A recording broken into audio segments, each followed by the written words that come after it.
वो है पायोडेड और वेस्टर्न कॉइल गैल्वेनोमीटर। अभी तक आपने सस्पेंडेड कॉइल गैल्वेनोमीटर पढ़ा था और ये सेम है, बस इसके एक डायग्राम में थोड़ा सा डिफरेंस है कि इसमें एक पॉइंटर लगा दिया गया है। ठीक है, बाकी सारी चीजें सेम है, कंस्ट्रक्शन भी सेम है ऑलमोस्ट, और उसके साथ साथ थ्योरी और जो हमने उसका एक स्मॉल डेरिवेशन किया था वो भी सेम है। ठीक है, तो आइए समझते हैं। यहाँ पे two horseshoe magnet north and south pole के लिए गए हैं। ठीक है, हमने क्या किया हुआ है, एक 2 पायोडेड ऐड किए हुए हैं। ठीक है, और एक स्प्रिंग की हुई है ऐड। स्प्रिंग को हमने एक सर्कुलर कॉइल से या फिर आप ले सकते हैं स्फेरिकल कॉइल से क्या किया हुआ है, ऐड किया हुआ है, और इस पर नंबर ऑफ कॉपर वायर की क्या, इंसुलेटेड कॉपर वायर की क्या की हुई है, बाइंडिंग की हुई है। ठीक है, जिसको आपने सर्कुलर कॉइल बोला। जैसे ही आप इसे क्या करेंगे, बाइंड करेंगे, तो यदि इस पर एक करंट फ्लो करेगा यूनिफॉर्म मैग्नेटिक फील्ड में, तो जो आपके स्फेरिकल कॉइल है, जब ये दोनों हॉर्सो मैग्नेट के बीच में होगी, तो इसमें जो मैग्नेटिक फील्ड होगी वो रेडियल होगी, है ना, ये आपने कल पढ़ा था।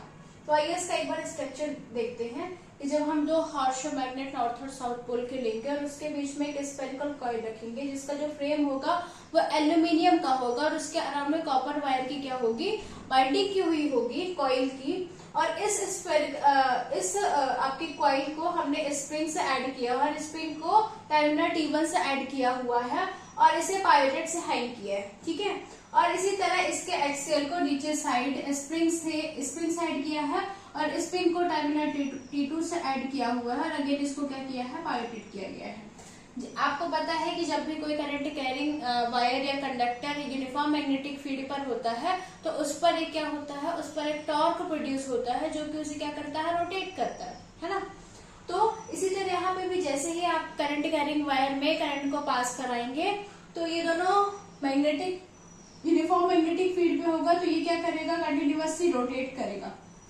ओके, और जैसे ही ये रोटेट करेगा तो ये वाला जो पॉइंटर है ये क्या करेगा, साइन करेगा। जितना ज्यादा ये रोटेट करेगा इतना ज्यादा इसका जो पॉइंटर है वो क्या होगा, इंक्रीज या डिक्रीज होगा।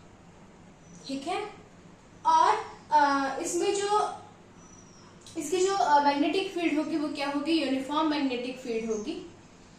यूनिफॉर्म मैग्नेटिक फील्ड पर जैसे ही आप करंट कैरिंग वायर को यूनिफॉर्म मैग्नेटिक फील्ड पर रखते हैं, तो उसमें जो मैग्नेटिक फील्ड लाइन होंगी वो रेडियल होंगी। ठीक है, और इसका जो डेरिवेशन होगा वो सेम होगा जैसे कि हमने कल किया हुआ था। आप लोगों को पता है कि आइए समझते हैं कि इसकी थ्योरी क्या है। थ्योरी में आपने ऑलरेडी पढ़ा हुआ है कि जब कोई भी करंट कैरिंग कंडक्टर जो होता है, जब यूनिफॉर्म मैग्नेटिक फील्ड पर होगा तो उस पर एक टॉर्क एक्ट होगा जो कि उसे क्या करेगा, रोटेट करेगा। तो सपोज करिए जो आपकी कॉइल है उसका जो एरिया है वो A है और उस पर जो करंट फ्लो कर रहा है वो I कर रहा है, और कॉइल में जो N है वो नंबर ऑफ बाइंडिंग्स है और जो कि किसमें है, मैग्नेटिक फील्ड पर है। ठीक है, तो उस पर जो टॉर्क लगेगा, टॉर्क इज इक्वल टू हो जाएगा NIAB, एक्चुअल में होगा NIAB cos थीटा, लेकिन जो मैग्नेटिक फील्ड लाइन है वो क्या है, रेडियल है, तो cos theta is equal to क्या हो जाएगा, 0 हो जाएगा। ओके, इस वजह से यहाँ पे आ गया tau is equal to NIAB। ठीक है, अब आपको पता है कि रिस्टोरिंग फोर्स लगता है, हमने कल ही पढ़ा है, तो restoring force is equal to कितना होता है, K5 होता है। फिर हम दोनों को क्या करेंगे, इक्विलिब्रियम कंडीशन में करेंगे, और जैसे ही हम दोनों को इक्विलिब्रियम कंडीशन में करेंगे तो restoring force is equal to torque हो जाएगा।